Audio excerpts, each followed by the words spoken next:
Audiobook Paradise presents the summary of I'm Judging You by Luvvie Ajayi.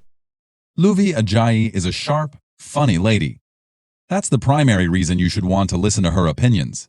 In fact, in her career as a humor writer, she's even attracted the attention of Shonda Rhimes, creator of the hit TV series Scandal, with her humorous weekly recaps of the show. But as this book will show you, Ajayi has so much more to offer than funny reviews of binge-worthy television. And she has a lot to say about social media, women's rights, and discrimination against people of color in America. So in this summary, we'll take a look at the world through Ajayi's eyes and explore her thoughts on the difference between a friend who's a Lannister and one who's a frenemy, why feminism isn't just a white people thing, and why you want to avoid your friend group's dinner Scrooge. Chapter 1. The Curse of the Dinner Scrooge. We've all got something wrong with us. Whether you, like Ajayi, are chronically late to everything, or you tend to be forgetful, we all have a few annoying habits that could make our company unpleasant for others. But some faults are particularly distasteful, and according to Ajayi, the dinner Scrooge is the worst of the worst. Dinner Scrooges can come in 3 varieties, all of which are equally unpleasant. The first is the member of your dinner party who orders massive amounts of food and then wants everyone to split the check evenly. And if they don't eat all their food in one sitting, they might even order 2 or 3 more things so they can take it home. Then there's the even more annoying dinner Scrooge who busts out their calculator to figure out how much everybody owes. They'll be a stickler for ensuring that everyone pays up and are likely to stress how much less they ate than everybody else in addition to skimping on the tip. And last but not least, we have the dinner Scrooge who always finds an excuse to disappear early and conveniently forgets to leave any money for the bill. And although this might happen to anybody once in the event of a personal emergency, making this faux pas twice indicates that they're a chronic dinner Scrooge. Because dinner Scrooges can create issues in otherwise lovely friendships and make eating out a very frustrating experience, Ajayi has come to the conclusion that it would be easier if dinners were pre-fix menus and everyone was required to pay cash. After all, wouldn't we all prefer watching Netflix to arguing over the bill? Chapter 2. The 9 Types of Challenging Friends. Sadly, dinner Scrooges exemplify only one of the conundrums your friends can create for you. The 9 types of challenging friends you're almost guaranteed to encounter can make everything even worse, starting with the competitor. Because no matter what good news you've just had, this friend seems to be trying harder to one-up you than to genuinely celebrate with you. If you've got a new job, they just got promoted. If you've just started a new relationship, they've gotten engaged. The only common denominator is that your good news is always redirected until it becomes all about them. The next challenging friend is the SOS pal. They're never around when you just want to chat or grab a coffee, but as soon as anything goes wrong in their life, you can guarantee they'll pop up again. It doesn't help that they also seem to have more catastrophes than the average person. Bad friend number 3 is the adventurer. Sure, their spontaneity makes them great fun to have around, but they're also such a wild card, they're liable to get you both arrested. They might not mean to be, but this friend can be truly dangerous and may get you into situations that make you truly uncomfortable. Friend number 4 is the Lannister, also known as the one you can't trust. This is the friend who slept with someone else's partner or skipped out on more bills than you can count. At this point, you probably don't even trust them alone in your home, which begs the question of why they're even still in the friend group. Number 5 is the surface, the one whose friendship has never progressed much beyond those surface details of "I love your shoes," even though you've known them literally forever. And at this point, the fact that you know so little about them is actually just a bit creepy. Friend number 6 is the frenemy, the one who spends so much time insulting you, they're more like an enemy who's snuck in under the guise of friendship. Similar to the Lannister, you can't trust this friend and they offer little to nothing in the way of genuine care or support. And let's be honest, do you really need them in your life? Next up is number 7, the enabler. Bad in a different way, the enabler will support every unhealthy decision you make no matter what.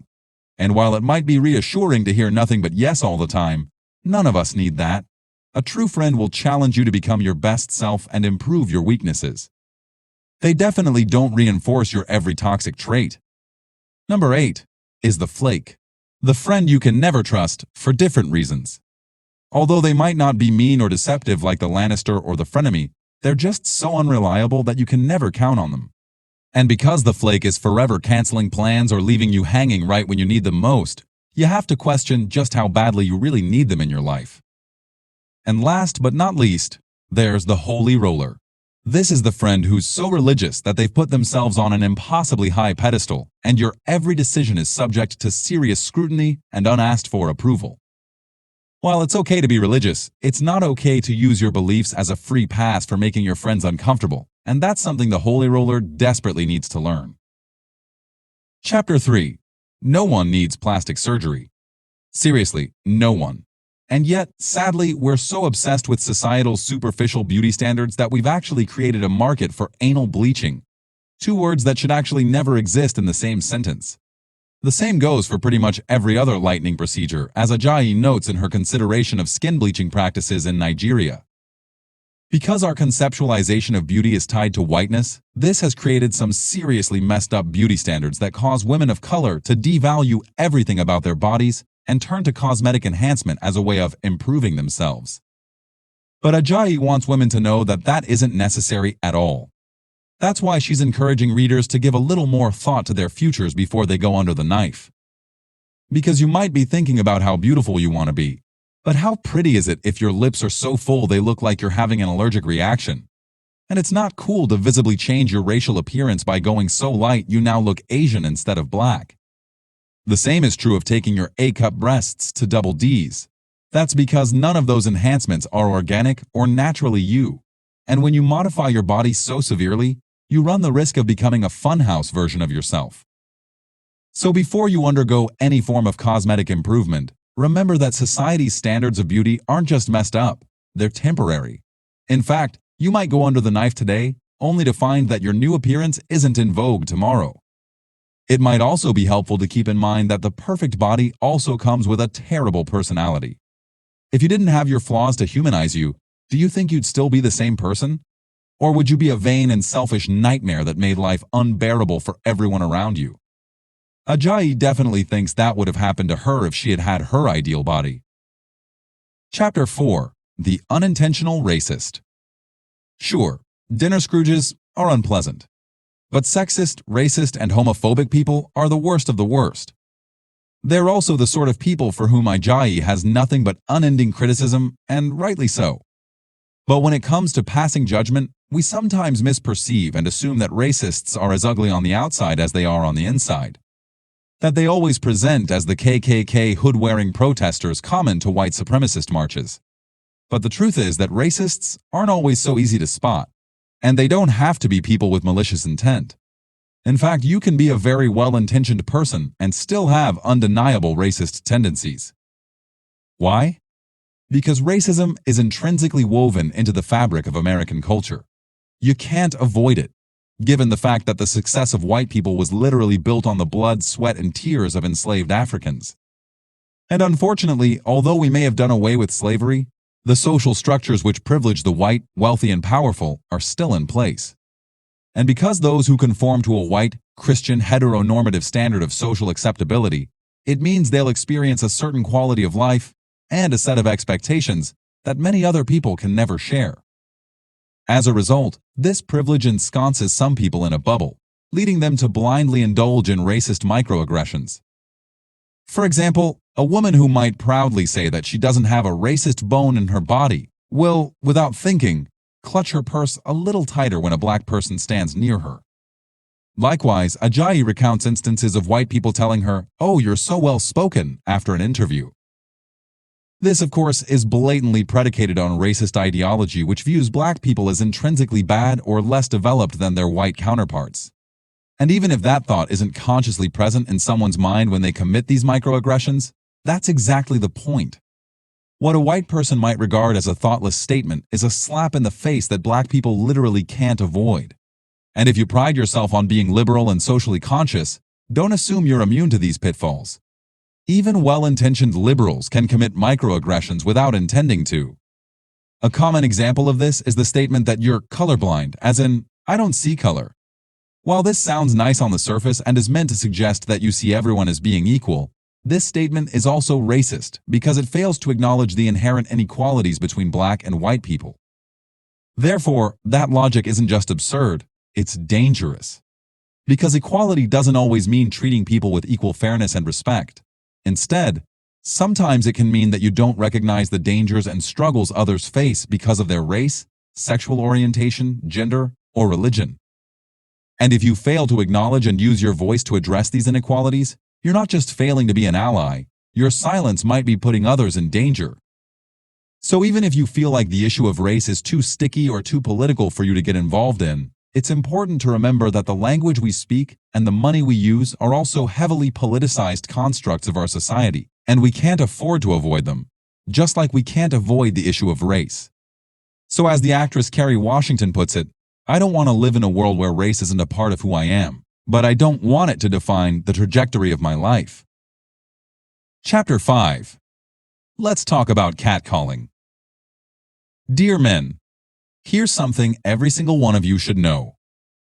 No woman ever in the history of the world has wanted to be yelled at, honked at, or subjected to comments on her appearance as she walks down the street. And because there's a very strong culture of sexual violence in the United States, most women feel vulnerable in an increasing number of social situations where men are involved. So, literally the last thing any woman wants is to be shouted at by a male stranger on the street. And that's one of the inherent problems of catcalling that many people fail to see. Because catcalling is still a form of discrimination and an expression of inequality. After all, if people really viewed women as being equal to men, instead of as sex objects whose primary purpose is to serve men, would you really be yelling about their bodies in public? It doesn't help that the political system still heavily favors men and centers around the power of a male lawmaker legislating women's bodies, even in 2020. You'd think that, at this point, we wouldn't still have to protest this. But sadly, even as feminists work to change the system, there are still some racial disparities in place that cause a new type of inequality. Because even though anyone, male or female, can be a feminist, all you have to do is believe that everyone deserves to be treated equally, and that no one should be discriminated against because of their gender. In practice, feminism often functions as a white-centric movement. But in reality, it should be for everyone, including men, women, and people of color. And it should also be free from performative requirements, because feminism is not about hating men, and neither is it about being white, stereotypically feminine, or Christian. However, a lot of people seem to struggle with understanding this, and this has generated such debates as whether Beyoncé can be considered a feminist because of the outfits she wears. Similar arguments have arisen over whether or not women should wear high heels because heels are a male invention. Seriously, people, why are we focusing on these petty differences? Feminism is for everybody, and you don't have to look or behave a certain way in order to deserve equal rights. Chapter 6. Using religion as a tool for discrimination. Because of her outspoken views on equality, it might surprise you to know that Ajayi is actually a devout Christian and has been for most of her life. But that doesn't mean that she's cool with a lot of stereotypically Christian stuff like hating gay, poor, or black people. And it definitely doesn't mean that she's accepting of organized religion as a tool of oppression. Instead, she recognizes that even if some cultural elements of Christianity have grown more progressive with time, and even though she has strong personal feelings about her faith, Christianity has been used as a tool of oppression for centuries, especially when it comes to attacks on gay and black people. For example, Ajayi notes that many Christians often refer to and misinterpret the Bible verse Leviticus 18:22 in their argument that homosexuality is a sin. But that's not what the verse literally means at all, and a lot of Christians also conveniently ignore a lot of other rules that are far more explicit, such as God's command to avoid eating shellfish or pork, or wearing your hair in a manner that looks, quote-unquote, rough. The same is true of the common Christian portrayal of Jesus, because, sorry to burst any racists' bubbles, but there's no way that Jesus, a Jewish man from the Middle Eastern town of Nazareth, was ever a white dude with blonde hair and blue eyes. However, a lot of Christians like to forget the reality of this statement and continue distorting their religion to make it fit their conservative political views. This then conveniently allows them to justify Islamophobia, general racism, and sexism because of another biblical misinterpretation, the idea that women should be the property of men. But although Ajayi often struggles with the fact that the Bible was written exclusively by men, all of whom were from a very different time period with very different views on gender equality, she still seeks to accept her flaws and embrace her faith because she knows that a relationship with a higher power can bring a lot of comfort and guidance. Final summary.